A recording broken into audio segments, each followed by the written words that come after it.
remember who you are. Okay, this is a call to remember your higher self, your higher calling, your power. Okay, you have kind of surrendered to a person, to a situation, to yourself in this, but not in a positive way. Okay, you may have reunited with somebody, you may be in a relationship where you're getting swallowed up. Okay, it could be a situationship, it might not be a full-on one, but you're definitely or have lost yourself in this, and maybe you committed too early in something and haven't received the commitment back. So the focus now is you. This is a spiritual card, as are the first two that came out in the shuffle. So it's all about connecting with you. It's all about going back into where your comfort zone is with yourself, and all about gaining clarity. Okay, so you need to focus on you. You need to detach, you need to move backwards, you need to pull back, and you need to get yourself into a position where you remember who the hell you are. Okay, maybe the wheels have come off, maybe the rose tinted glasses have come off, and you're starting to see your situation is not as rosy as it once appeared to be.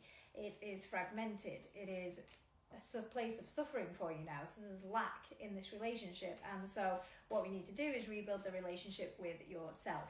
If you create a change for you, the person that you're with has to align to that change. You know, we cannot change other people. We can only change us.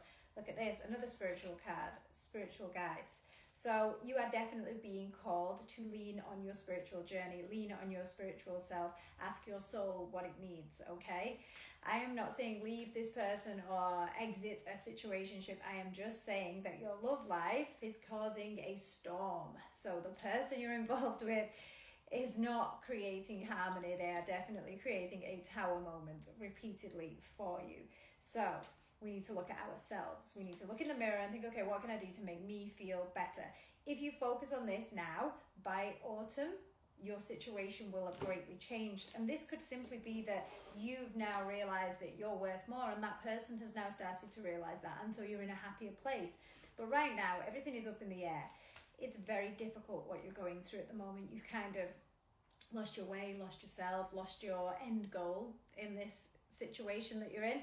And instead of calling time on this and having a final judgment, which is something emotionally you don't want to do, we're kind of sitting in a place where we're kind of getting worse and worse. So the thing you need to do is just take care of you.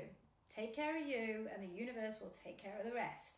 You need to be back in this position, the Empress. You are, you know, the leading lady or man in your life, and that is where it has to be. But it all comes back to this spiritual situation. So that is definitely, for all the people out there who understand and know a bit about spirituality, that is what is being asked of you right now. Focus on that.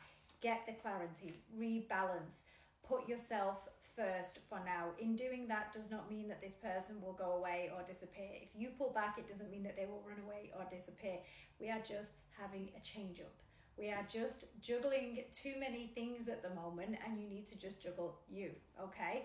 So let's just see. Yeah. We're just holding on a little bit too heavily here. We're holding on too tight, and we keep getting disappointed by this person or the situation itself. So we need to shine a light on you. And in doing that, when you turn the focus on you, that person will then also focus on you. So remember who you are, celebrate who you are, and put yourself first. The rest will fall into place.